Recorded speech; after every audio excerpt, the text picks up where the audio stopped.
Subscribe now and press the bell icon. Never miss an update. चलिए आज हम लोग हेरिडिटी एंड इवोल्यूशन के 10वें लेक्चर पे बात करेंगे। इससे पहले हम लोगों ने 9 लेक्चर्स को कवर किया है, जिसमें मेंडल के जेनेटिक्स से ये कहानी शुरू हुआ था, काफी आगे जा चुका है। मेंडल किस तरह से अपने एक्सपेरिमेंट को किए, मेंडल का जो फेल होने का कारण था, यानी कि जो ख्याति मेंडल को मिलनी चाहिए थी वो नहीं मिली। मेंडल के कार्यों को, जो मेंडल का प्रोसेस था जेनेटिक्स में लॉ देने का, उसको फिर से रीडिस्कवर किसके द्वारा किया गया। इसके साथ ही मेंडल का क्या सब कैरेक्टर ऐसा रहा पीक के प्लांट में जो मेंडल के द्वारा वो चुना गया। इसके साथ ही मेंडल का एडवांटेज कुछ था और कुछ डिसएडवांटेज था, अलग अलग साइंटिस्ट के द्वारा उसको फिर से ठीक करके आगे उसको लॉ के फॉर्म में पब्लिश किया गया। इसके साथ ही हम लोग पीछे के लेक्चर में, यानी कि पीछे के 2 लेक्चर में, 8वें और 9वें लेक्चर में इवोल्यूशन के कहानी का शुरुआत किए हैं, जिसमें हम लोग ये पढ़े कि इवोल्यूशन जो है वो कहां से हुआ। और 9वें लेक्चर में हम लोगों ने ये पढ़ा कि उस इवोल्यूशन के प्रोसेस का जो एविडेंस है वो हम लोगों के पास क्या है। आज के इस क्लास में हम लोग उसी टॉपिक को आगे बढ़ाएंगे, जिसमें हम लोग वेस्टिजियल ऑर्गन के बारे में देखेंगे कि वेस्टिजियल ऑर्गन किस तरह से ये दिखाता है कि जो ऑर्गेनिज्म इस अर्थ पर प्रेजेंट है वो सारा कहीं ना कहीं किसी न किसी एक ही ऑर्गेनिज्म से डेवलप हुआ है। चलिए देखिए जरा, अगला आज जो हमारा टॉपिक होगा वो सबसे पहला होगा vestigial organ. Vestigial organ, vestigial organ के बारे में हम लोग देखें उससे पहले अगर आप चैनल पे नए हैं तो चैनल को लाइक, शेयर और सब्सक्राइब जरूर करिए, ताकि आगे आने वाले वीडियो का नोटिफिकेशन आपको मिलता रहे। चलिए वेस्टिजियल ऑर्गन के बारे में हम लोग बात करेंगे। क्या है ये? ऐसा ऑर्गन है किसी भी ऑर्गेनिज्म में, किसी भी ऑर्गेनिज्म का बात किया जाएगा। हम लोग इवोल्यूशन जो है ह्यूमन का पढ़ रहे हैं, इसलिए हम लोग को समझ के चलना है ह्यूमन में ही बात किया जा रहा है। लेकिन ये जो वेस्टिजियल ऑर्गन है ये किसी भी ऑर्गेनिज्म में प्रेजेंट हो सकता है। अभी एग्जांपल देखेंगे हम लोग कि किस तरह से ये है। वेस्टिजियल ऑर्गन ऐसा ऑर्गन है जो पहले कभी किसी समय में एक्टिव था, लेकिन आज वो क्या है, एक्टिव नहीं है। यानी कि पहले के समय में काम कर रहा था, कोई ना कोई फंक्शन उसका था, वर्क था स्पेसिफिक टाइप का, लेकिन आज के समय में उसका काम नहीं है। तो इस तरह के ऑर्गन को हम लोग क्या कहते हैं, वेस्टिजियल ऑर्गन। ह्यूमन के बॉडी में अगर हम लोग बात करें, सबसे पहला देखिए जरा एग्जांपल, तो अपेंडिक्स। अपेंडिक्स जो है ये इसका एग्जांपल है, वर्मी फॉर्म अपेंडिक्स कहा जाता है। ये वर्मी फॉर्म अपेंडिक्स किस तरह से कार्य करता था, पहले क्या काम था इसका? तो जो वर्मी फॉर्म अपेंडिक्स है इसका काम पहले था कि ये सेल्यूलोज के डाइजेशन का फंक्शन इसका था। लेकिन आज के समय में हम लोग किसी भी चीज को कच्चा खाते नहीं है। कच्चा खाते हैं क्या? कोई नहीं खाता है। तो कच्चा अगर हम लोग नहीं खाते, यानी कि ह्यूमन अगर कच्चे पदार्थों का उपयोग नहीं कर रहा है, तो उसके बॉडी में सेल्यूलोज की मात्रा भी क्या है, कम है। सेल्यूलोज का लेवल क्या है, कम है, जिसके कारण वर्मी फॉर्म अपेंडिक्स का जो फंक्शन होना चाहिए था वो फंक्शन उसको हम लोगों को देखने के लिए नहीं मिलता है। लेकिन ध्यान देंगे जरा कि जहां पर भी इसका यूज किया जा रहा है सेल्यूलोज का, वहां पर ये अपेंडिक्स क्या है, एक्टिव है। वहां पर ये अपेंडिक्स क्या होगा, एक्टिव होगा, काम कर रहा है। बात समझ गए? चलिए इसके अलावा आप देखिए जरा ईयर पिन्ना, जो हम लोग का ईयर पिन्ना है, ये देखिए हम लोग के बॉडी में भी है और एनिमल्स के भी बॉडी में है ना, यानी कि ह्यूमन के भी बॉडी में और एनिमल्स के भी बॉडी में है। हमारे बॉडी में क्या हुआ, इनएक्टिव है। इस कान का तुम क्या करते हो, ये जो हिस्सा है ईयर पिन्ना, इसका क्या करते हो? कोई काम है क्या हम लोगों को? कोई काम नहीं है। या आप लोग को काम होता है, हिलाते रहते हैं क्या? कुछ लोग मूव कर सकता है इसको, कुछ लोगों में ये कैपेसिटी होता है कि वो इसको जो है ना ये मूव कर सकता है, मतलब ऐसे पकड़ के नहीं, ऐसे वो ऑटोमेटिक, जैसे गाय या भैंस जिस तरह से कर रहा है ना उस तरह से कर सकता है। कुछ लोगों में एक्टिविटी होता है, या रेयर ऑफ रेयरेस्ट केस आपको देखने के लिए कहीं कहीं मिलता है। लेकिन देखिए ईयर पिन्ना हम लोगों में भी है और एनिमल्स में भी है। तो हम लोगों के लिए ये ईयर पिन क्या है, वेस्टिजियल है, काम नहीं ना है, लेकिन उस एनिमल में वो क्या है, एक्टिव है, काम कर रहा। यानी कि ये क्या दिखा दिया, ये कहीं ना कहीं क्या है, ह्यूमन और एनिमल जो है वो एक प्रजाति है, एक ही स्पीसीज है। इवोल्यूशन के कारण ह्यूमन आज क्या हुआ है, डेवलप किया और वो समझदार हो गया, लेकिन जो एनिमल है उसमें इवोल्यूशन, उसके जीन में इवोल्यूशन नहीं हुआ है। बताइए, बात क्लियर। दूसरा एग्जांपल देखिए, निक्टिटेटिंग मेम्ब्रेन। निक्टिटेटिंग मेम्ब्रेन समझते हो, आंख के पास जो है ना, आंख के पास यहां जो होता है, यहां पे है ना, कोना में हट जा करके खुद के आंख को इस तरह से खोल करके देखना आईने में, पता चलेगा कि साइड में क्या है कि एक लेयर है, ठीक है, उसी सॉरी लेयर नहीं, मेम्ब्रेन है, उसी मेम्ब्रेन को हम लोग क्या कहते हैं, निक्टिटेटिंग मेम्ब्रेन। हम लोग में कुछ काम है उसका, कुछ नहीं, अपना एक कोना में क्या पड़ा हुआ है। लेकिन फिश जो है, मछली, इसका उपयोग करती है, किसका, तो निक्टिटेटिंग मेम्ब्रेन का, निक्टिटेटिंग मेम्ब्रेन का उपयोग जो है ये मछली के द्वारा किया जाता है। बात समझ गए, मछली के द्वारा इस निक्टिटेटिंग मेम्ब्रेन का किया जा रहा है यूज, मतलब हम लोग में भी और मछली में भी है। तो यहां से क्या प्रूफ होता है कि मछली और ह्यूमन जो है क्या है, एक ही ओरिजिनेशन रहा होगा, कुछ कारणों से बदलाव आ गया। बात समझ गए ना, बात समझे।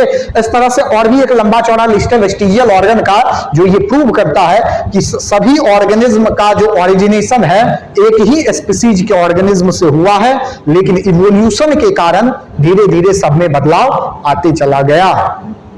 बात समझ में आई, बढ़े आगे। वेस्टिजियल ऑर्गन के बाद, वेस्टिजियल ऑर्गन के बारे में आप समझ चुके होंगे। इसके बाद आ जाता है एम्ब्रायोलॉजिकल एविडेंस। एम्ब्रायोलॉजिकल एविडेंस आगे का जो हमारा टॉपिक है वो क्या है, एम्ब्रियोलॉजिकल एविडेंस। देखिए जरा, एम्ब्रियोलॉजिकल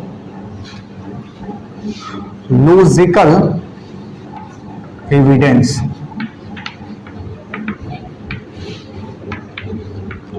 एम्ब्रियोलॉजिकल एविडेंस जो है ये क्या कहता है, ये समझेंगे। जितना भी ऑर्गेनिज्म जहां सेक्सुअल रिप्रोडक्शन हो रहा है, तो जहां पर भी सेक्सुअल रिप्रोडक्शन हो रहा है वहां के ऑर्गेनिज्म में एम्ब्रियो का फॉर्मेशन होगा, क्योंकि पहले से तुमको बताया गया कि क्या होगा, मेल गैमेट और फीमेल गैमेट का होगा फ्यूजन गैमेट।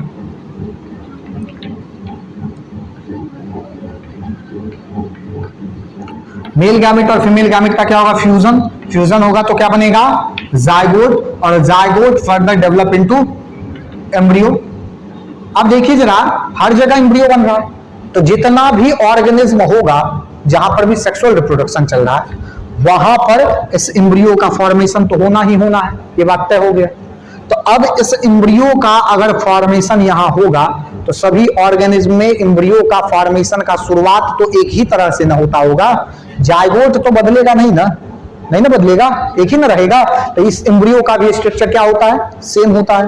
तो एम्ब्रियोलॉजिकल एविडेंस इसी को कहा गया कि अलग अलग ऑर्गेनिज्म के एम्ब्रियो का जब स्टडी किया गया तो देखा गया क्या कि सभी का एम्ब्रियो क्या है, एक जैसा है। तो एम्ब्रियोलॉजिकल एविडेंस ये प्रूव करता है कि सभी ऑर्गेनिज्म जो है, जितना भी ऑर्गेनिज्म इस अर्थ पे है, उस सभी ऑर्गेनिज्म का क्या होगा, ओरिजिनेशन सेम रहा होगा। सभी ऑर्गेनिज्म का ओरिजिनेशन क्या रहा होगा, सेम रहा होगा। बात समझ गए। चलिए, ये हो गया एम्ब्रियोलॉजिकल एविडेंस। अब हम लोग आएंगे जरा थियरी ऑफ इवोल्यूशन पे। इवोल्यूशन में जो है अलग अलग और साइंटिस्ट के द्वारा अपना अपना जो विचार है वो प्रकट किया गया है। अलग अलग साइंटिस्ट के द्वारा क्या किया गया है, अपना विचार प्रकट किया गया है। तो सबको जो देखते हैं कि किस तरह से डार्विनिज्म और लेमार्किज्म, थियरी तो बहुत सारा है लेकिन हम लोगों को जो पढ़ना इस लेवल में वो क्या सब है, डार्विनिज्म और लेमार्किज्म।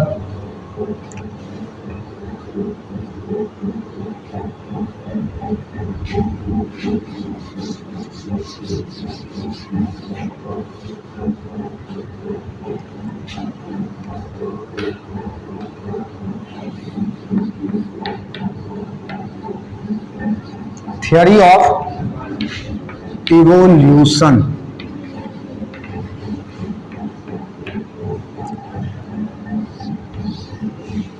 Theory of evolution. देखिए जरा क्या कहता है। सबसे पहले हम लोग जो थ्योरी पढ़ेंगे इस इवोल्यूशन में, थ्योरी में, तो सबसे पहला होगा एक्वायर्ड ट्रेट्स।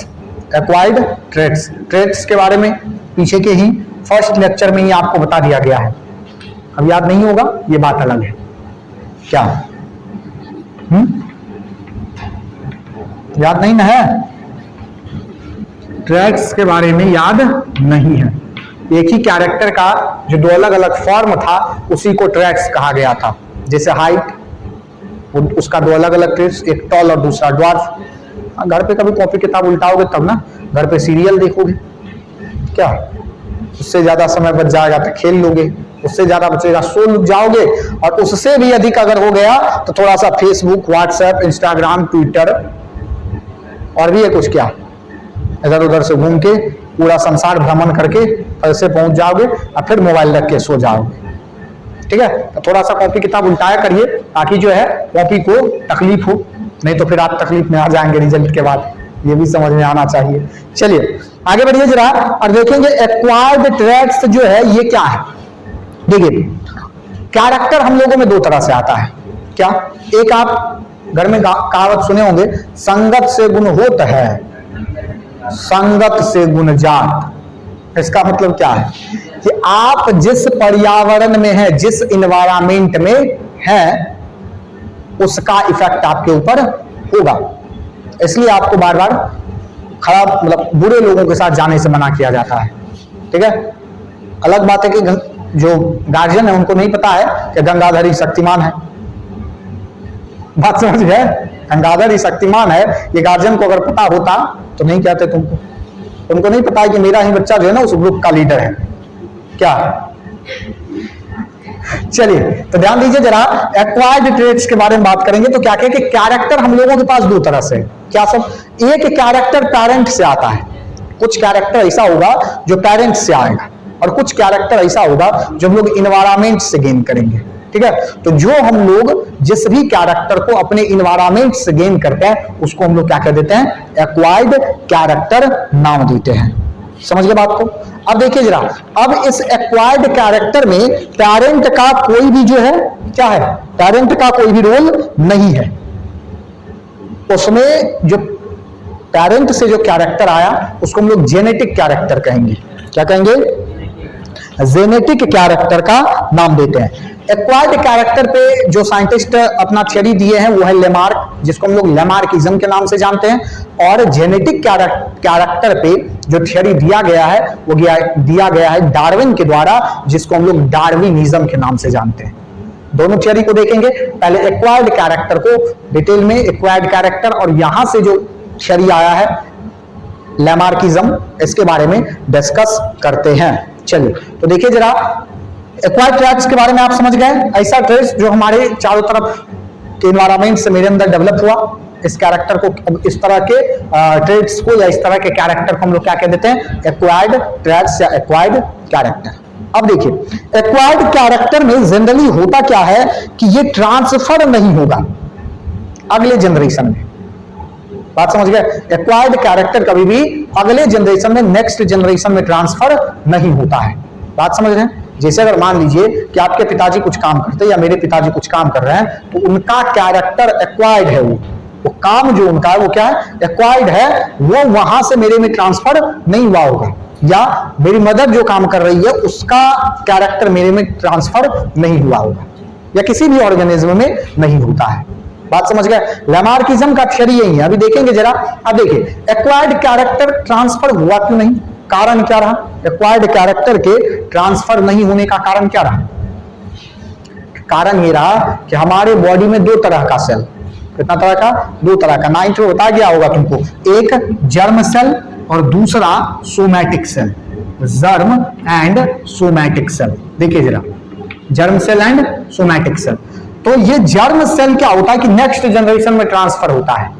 ठीक है, और ये सोमैटिक सेल नेक्स्ट जनरेशन में ट्रांसफर नहीं होता है। बात समझ गए? तो जर्म सेल जो है ना, एक्वायर्ड कैरेक्टर कभी जर्म सेल को इफेक्ट नहीं करेगा। अगर एक्वायर्ड कैरेक्टर जर्म सेल को इफेक्ट कर दिया तब वो नेक्स्ट जनरेशन में क्या होगा? ट्रांसफर हो जाएगा। लेकिन ऐसा केस आपको देखने के लिए नहीं मिलता है। ये केवल सोमैटिक सेल को इफेक्ट किया और आपके अंदर जो है वो क्या होगा, कैरेक्टर डेवलप हो गया। बात समझ गए? चलिए आगे देखिए, अगर एक्वायर्ड कैरेक्टर ट्रांसफर होने लगता तो फिर इवोल्यूशन का प्रोसेस बंद, या कोई भी एक ही ऑर्गेनिज्म इवॉल्व करते हुए चला जाता, एक ही।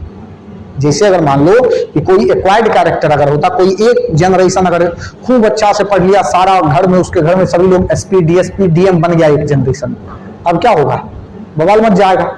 हर उसी के हर जनरेशन से जो एसपी डीएसपी डीएम बनते रहेगा, मंत्री संतरी सब बनेगा एक ही घर से। अब पता चलेगा कि फिर क्या हुआ, राजा बन गया सब लोग, और बाकी लोगों को मौका ही नहीं मिला। लेकिन ऐसा होता है? नहीं होता। अमिताभ बच्चन का बेटा सबसे बड़ा नालायक, सचिन तेंदुलकर का बेटा सबसे बड़ा नालायक हुआ ना। अरे अमिताभ बच्चन का उस समय के, मतलब उस 90s के का जो दशक है उसका महानायक कहा जाता, अभी भी सदी का महानायक अब उनको कहा जाने लगा। सचिन तेंदुलकर को क्रिकेट का भगवान कहा जा रहा है। अगर उसमें वो कैरेक्टर वो ट्रांसफर होता जो अपने मेहनत से वो गेन किए तो क्या होता, फिर दूसरा सचिन तेंदुलकर जन्म लेता या दूसरा अमिताभ बच्चन जन्म लेता। लेकिन ऐसा हुआ नहीं हुआ। तो एक्वायर्ड कैरेक्टर कभी भी ट्रांसफर नहीं होगा। देखिए जरा, acquired traits are these variation which are individual developed during its lifetime due to effect of environment factor, use and disuse of organ and conscious effect. The traits affect the structure and functioning of cell, tissue and organ without influencing the genetic material. Germ cell को effect नहीं कर रहा है, यही बात कहा जा रहा है। Acquired traits are also called somatic variation. यहां देखिए जरा, सोमैटिक सेल को कर रहा है, इसलिए क्या कह दिया गया, somatic variation. Somatic variation as their influence is restricted to somatic cell, the germ cell are not affected. Acquired traits are therefore non inheritable. पहले बता दिया गया आपको ये सारा चीज। They disappear with the death of an individual. Muscular body of an athlete, learning of music. ऐसा बहुत सारा कैरेक्टर है, एक दो नहीं। अगर हम आज पढ़ा रहे हैं तो मेरा अगला आने वाला जनरेशन पढ़ाएगा ही, ये जरूरी नहीं है। क्यों? क्योंकि ये जो पढ़ाने का कैरेक्टर है ये क्या हुआ है, हम अपने इन्वायरमेंट से गेन किए हैं। अब ये मेरे किसको इफेक्ट किया है, सोमैटिक सेल को। जर्म सेल को इफेक्ट ये नहीं किया। अगर ये कभी जर्म सेल को इफेक्ट कर गया तब जाकर के ये क्या होगा, नेक्स्ट जनरेशन में ट्रांसफर होगा। बात समझ गए? तो इसी तरह का कहानी एक्वायर्ड कैरेक्टर में, सॉरी एक्वायर्ड कैरेक्टर या एक्वायर्ड ट्रैट्स में चलता है। चलिए लैमार्क इसके बारे में क्या कहे, तो लैमार्क के द्वारा जो भी बात इस एक्वायर्ड ट्रैट्स के बारे में कहा गया उसको आज हम लोग लैमार्किज्म के नाम से जानते हैं। लैमार्किज्म। चलिए देखते हैं जरा कि लैमार्किज्म क्या कहता है। लैमार्क का कहना यह था कि जो एक्वायर्ड कैरेक्टर, अगर कोई ऑर्गेनिज्म किसी भी एक्वायर्ड कैरेक्टर को गेन करता है अपने लाइफ साइकिल में, अपने लाइफ टाइम में, अगर वो गेन किया तो वो कैरेक्टर उसके नेक्स्ट जनरेशन में ट्रांसफर हो जाएगा। बात समझ रहे क्या कहा, नहीं समझे? कहा यह गया लैमार्क के द्वारा कि जो एक्वायर्ड कैरेक्टर आप अपने पूरे जनरेशन, पूरे लाइफ टाइम में जो आप गेन करेंगे वही आपके नेक्स्ट जनरेशन का कैरेक्टर होगा। बात समझ गए? इसके साथ ही वो कुछ एविडेंस भी इसमें दिए, ध्यान देंगे जरा। लैमार्किज्म क्या कहता है, one of the first to propose a mechanism for evolution of French biologist Jean Baptiste Lamarck. Lamarck publish his theory of evolution is 1809। ये सब आपको याद नहीं रखना है, ठीक है? अगर आ जाता है याद आपको तो ठीक है, इतना लंबा चौड़ा लैमार्क का नाम भी नहीं याद रखना, लैमार्क ही याद रखना है। Published theory of 1809, the year Charles Darwin was born। बात समझ गए? दो ये याद रख लो कि जिस समय में लैमार्क अपना थियरी दिए थे उसी साल में, जिस साल में लैमार्किज्म आया था उसी साल में डार्विन का जन्म हुआ था। और डार्विन का ही थियरी जो है ना, ये लैमार्किज्म को पूर्ण तरह से डिस्कार्ड कर दिया। बात समझ गए? तो दोनों एक ही साथ हुआ, एक पब्लिश हुआ और मतलब दोनों पब्लिश हो गया, नहीं हुआ? एक लैमार्क का थियरी पब्लिश हो गया और एक डार्विन पब्लिश हो गए, तो वो भी ना आ गया पार्ट पे, तो पब्लिश ही ना हुआ। चलिए आगे बढ़िए जरा। His theory is known as Lamarckism. Based on his observation, Lamarck proposed that variation among organisms originate because of response to the needs of the environment. Moreover, this ability to respond in a particular direction guide a trait's adaptation. Thus, Lamarck placed fossils in evolutionary context and stressed on adaptation as means for evolutionary modification. His theory is often called the theory of inheritance of acquired character or the theory of use and disuse of organ. देखिए अब जरा इतना लंबा चौड़ा महाभारत का में कहा क्या गया लेमार्क के द्वारा। एक बात तो समझ में आ गया कि लेमार्क क्या कहा कि एक्वायर्ड कैरेक्टर क्या होगा, ट्रांसफर होगा, इसीलिए इस थियरी को दूसरा नाम दिया गया क्या, theory of inheritance of acquired character. यानी कि जो एक्वायर्ड कैरेक्टर है वो भी क्या होगा, इनहेरिट हो सकता है। इनहेरिटेंस समझ रहे हैं ना, transfer of character from one generation to next generation, ठीक है, इसी को इनहेरिटेंस कहते हैं। अब ये भी याद नहीं है, इनहेरिटेंस जो है इसी को कहा गया। Lamarck tried to explain the origin of long neck and high shouldered of giraffe. हाँ चलिए देखिए जरा क्या हुआ, जिराफ का एग्जांपल लिया लेमार्क। ये क्या दिया, पहले ये बात क्या दिया, क्या कि एक्वायर्ड कैरेक्टर ट्रांसफर हो रहा है। तब कहा कि लेमार्क को पूछा गया अगर कोई बात थ्योरी देगा तो उसका एक्सप्लेनेशन मांगा जाएगा, तो एक्सप्लेनेशन मांगा गया कि कहा कि बताइए कहां है ऐसा, तो कहा जिराफ को देख लीजिए। कहा कि जिराफ क्या था पहले जानते हैं, हम नहीं कह रहे, हम कुछ भी नहीं कह रहे अभी, तुम मान लो कि हम लेमार्क हैं और लेमार्क कह रहा है बातों को, लेमार्क का आत्मा मेरे अंदर प्रवेश कर गया है। बात समझ गए ना, नहीं तो ये बेतुका बात सब जो है सामान्य आदमी नहीं कर सकता है। चलिए क्या कहा कि लेमार्क का कहना था कि जिराफ जो था वो क्या था, पहले घोड़ा के जैसा था, हॉर्स के जैसा। सबको आश्चर्य लगा, लेकिन इंटरेस्टिंग भी बात है। कोई अगर तुमको कहे कि जिराफ घोड़ा के जैसा था, बड़ा मजा आएगा सुनने में, चलो फेंको जितना दूर तक फेंकना है, सुनते हैं हम लोग।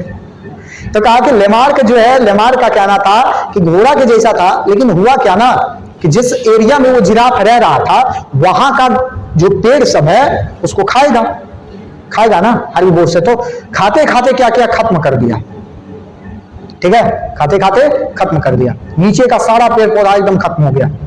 सबको आश्चर्य लगा, चलो ठीक है ये भी बात मान ली।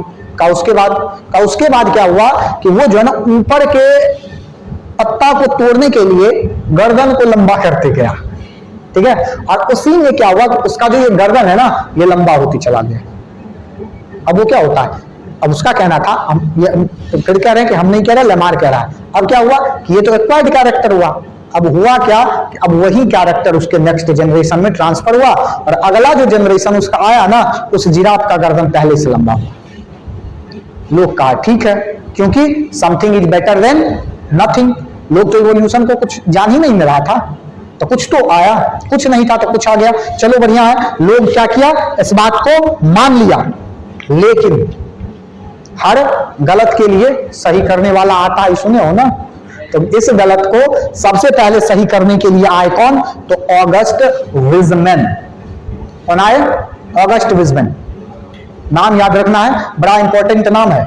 यहां से लेकर के 12th में भी अगर आप बायो पढ़ेंगे तो वहां भी ऑगस्ट विजमैन आपका पीछा छोड़ने वाला है नहीं। एक तो लेमार्क भी नहीं छोड़ेंगे, इनका भी आत्मा कहेगा कि 10th में तो पढ़ा था बड़ा चौड़ मन लगा करके, तो 11th में 12th में क्यों छोड़ रहे हो, यहां भी तुम्हारे साथ ही रहेंगे, ठीक है। चलिए, तो यहां पर लेमार्किज्म को का बात जब सुना गया तो कुछ लोग तो ठीक है, लेकिन कुछ लोग कुछ समय के बाद जो है बड़ा एकदम बेहतरीन ढंग से काटा गया, एकदम एक्सपेरिमेंटल प्रूफ के साथ, ऐसा प्रूफ दिया कि कोई जो है फिर उसको हटा नहीं पाया। ध्यान देंगे क्या कहा गया, ये दिया गया था लेमार्किज्म, समझ में आ गया ना, या theory of inheritance of acquired character, समझ में आ गया है। क्या कहा कि जो एक्वायर्ड कैरेक्टर है वो क्या होगा, ट्रांसफर होगा, कहां, एक जनरेशन से नेक्स्ट जनरेशन में। कैसे, तो कहा हमको नहीं पता, एक एग्जांपल हम दे देते हैं, जिराफ का आप देख लीजिए, ऐसा बात है। ऑगस्ट विजमैन, ध्यान देंगे, नाम याद रखना है, ऑगस्ट, अगस्त नहीं पढ़ोगे कोई इसको, ठीक है ना। ये क्या है, ऑगस्ट विजमैन। ऑगस्ट विजमैन का कहना क्या है, ये देखिए जरा। ऑगस्ट विजमैन के द्वारा कहा गया, इनके द्वारा, कि लेमार्क जो कह रहे हैं ना, ये कैसे सही हो सकता है? कोई भी कैरेक्टर जो एक्वायर्ड कैरेक्टर है ये एक जनरेशन से नेक्स्ट जनरेशन में नहीं जा सकता है। तो कहा आप कह रहे हैं नहीं जा सकता है, तो आपके पास कुछ होगा, तो कोई प्रमाण होगा ना। हम पढ़ाए आपको कि लेमार्किज्म ये है, आप कहेंगे सर आप जो पढ़ाए गलत है, तो भैया आपके पास सही होगा तब ना हम गलत हैं, कि आपको पता नहीं है हम गलत हो गए, ऐसा होगा? आप सही कर दीजिए हम गलत हो जाएंगे, यही ना बात होगा। तो कहा गया कि मेरे पास इसका सॉल्यूशन है, कि मतलब प्रमाण है कि लेमार्किज्म जो कह रहे, लेमार्क जो कह रहे हैं वो थियरी गलत है। कहा कैसे? तो कहा एक लोहार जीवन भर लोहा पीटता है ना लोहार, अरे लोहार नहीं, आयरन मैन जो एकदम हथौड़ा वथौड़ा चलाता है, लोहा का काम जो कर रहा है वो लोहार है।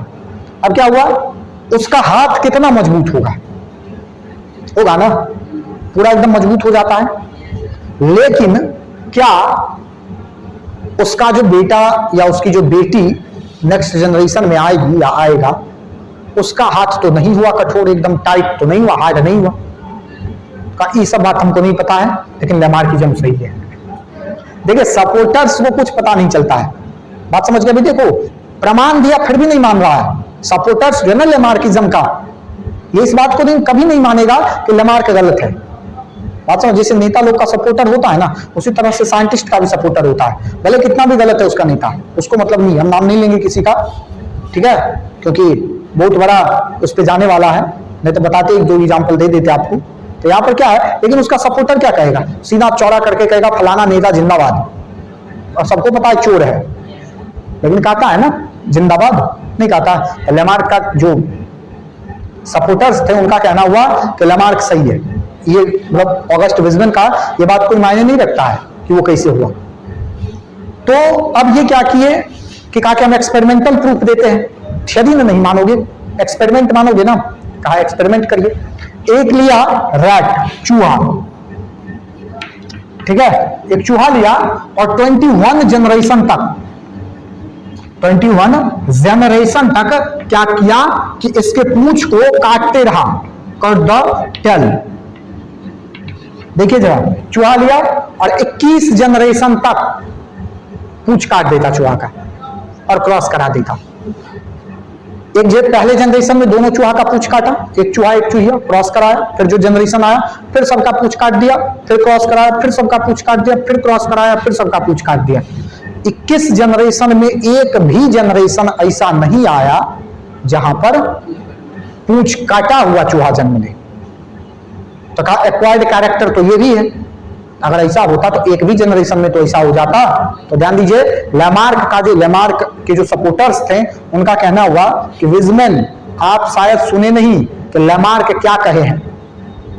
तो कहा क्या कहा गया, तो कहा कि लेमार्क का कहना यह था कि अगर कोई आदमी या कोई भी ऑर्गेनिज्म अपने मन से एक्वायर्ड कैरेक्टर को गेन करता है, मतलब उसका मन होना चाहिए, चूहा का मन नहीं था कि आप पूंछ काटे, आप जबरदस्ती काट दिए, तो इस बात को हम लोग अभी भी नहीं मानेंगे कि लेमार्किज्म गलत है। लेकिन साइंटिफिक कम्युनिटी इस सब बातों पे नहीं चलता है, सपोर्टर्स पे नहीं चलता है, वो चलता है प्रूफ पे। साइंस को चाहिए प्रूफ। आप कहते हैं भूत है, साइंस को प्रूफ नहीं मिला, अभी तक वैल्यू मिला भूत को। तुम आप किसी गवर्नमेंट ऑफिस में जाएंगे और कहेंगे आप एब्सेंट है, अगर मान लीजिए आप वहां के कर्मचारी हैं और आप वहां गए और आप कहे एब्सेंट थे, पूछा गया कहां गए थे, तुम कहोगे कि भूत लगा था सर। कोई मानने वाला है क्या? क्यों? साइंस उसको मान्यता नहीं दिया है, तो गवर्नमेंट नहीं मानेगी। आप कहेंगे कि सर बुखार हो गया था, टाइफाइड था, तुरंत मान लेगा, नहीं भी हुआ होगा तब भी मान लेगा। बात समझ रहे हैं ना? तो साइंस इस पे नहीं चलता है कि आप सपोर्टर्स हैं कि उसका सपोर्टर्स नहीं है, ऐसा नहीं। साइंस चलता है किस चीज पे? प्रूफ पे। तो एक्सपेरिमेंटल प्रूफ ऑगस्ट विजमन के द्वारा 21 जनरेशन तक चूहा के पूंछ को काट करके दे दिया गया था। लोगों को यह पता चल चुका था कि जो लेमार्किज्म है ये क्या है? गलत है, ये कहीं से भी सही नहीं है। बात समझ गया? तो लेमार्किज्म हो गया गलत, और ऑगस्ट विजमन का थियरी उसके बाद माना जाने लगा। मतलब ऑगस्ट विजमन कोई थियरी नहीं दिए, केवल लेमार्किज्म को गलत काट दिए। बात समझ गया? ऑगस्ट विजमन का कहना था कि एक्वायर्ड कैरेक्टर का भी क्या हो सकता है? ट्रांसफर हो ही नहीं सकता है। बात समझ गया? कारण भी बता दिया गया पहले ही। strongly criticized by August Weismann, and he discarded the idea of inheritance of acquired character.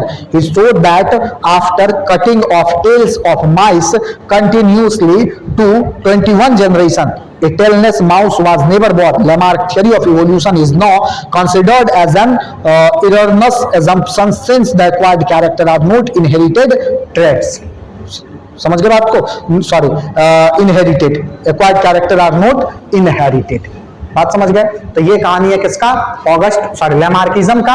आगे आने वाले क्लास में हम लोग डार्विनिज्म और इनहेरिटेंस के बारे में और इसके साथ ही स्पेसिएशन के बारे में, यानी कि लास्ट क्लास इस चैप्टर का जो है आगे आने वाले क्लास में हम लोग जो है खत्म करेंगे। आज के सभा को यही खत्म करेंगे। मिलते हैं फिर से आगे आने वाले लेक्चर नंबर 11 में। तब तक के लिए जय हिंद, जय भारत।